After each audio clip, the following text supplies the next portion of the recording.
Mga kapatid, sa wakas, yan ang sigaw ng mga bar examinees ngayong pangatlo at huling araw ng bar exams. Ang matagal na pagsusunog ng kilay at matinding sakripisyo ay natapos na para sa ating mga aspiring lawyers. Kaya naman, ibang klaseng suporta ang bumuhos dito sa Menjola. Bumaha ng samot-saring emosyon para sa mga examinees sa San Beda University, na kung saan may 1,455 bar takers. Pinakamarami yan sa 13 testing center sa buong bansa. Nakakapagod yun lang. Thank you sa mga nagdasal. I'm really excited kasi alam ko the Lord is going to bless my son. Naghirap siya talaga dyan.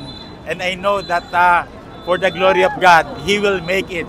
I'm here mostly for my friends and relations who are from San Sebastian College, but they also have friends in other law schools. We've contributed somehow, either financially, moral support, bought them dinners, bought them stuff. In short, whatever we can do to help us alumni, especially now that we are in the practice, we extend to them.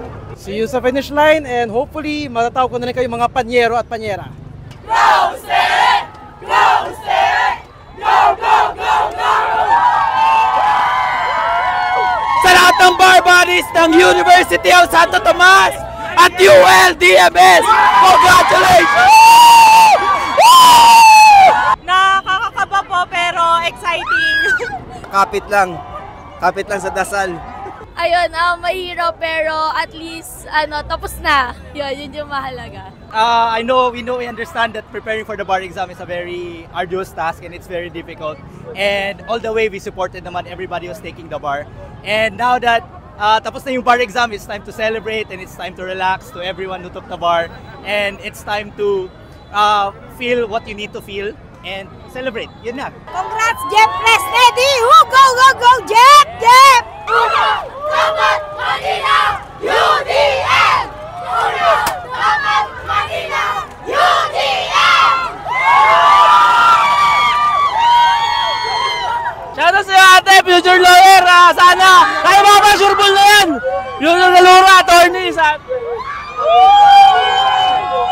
Go Aileen! Go attorney Aileen! Salamat na tapos na. Thank you, Lord. Sana 100% PLM law! Ayon kay Supreme Court Justice Mario Lopez, inaasahang Disyembre ngayong taon ay ilalabas ang resulta ng 2024 bar exams.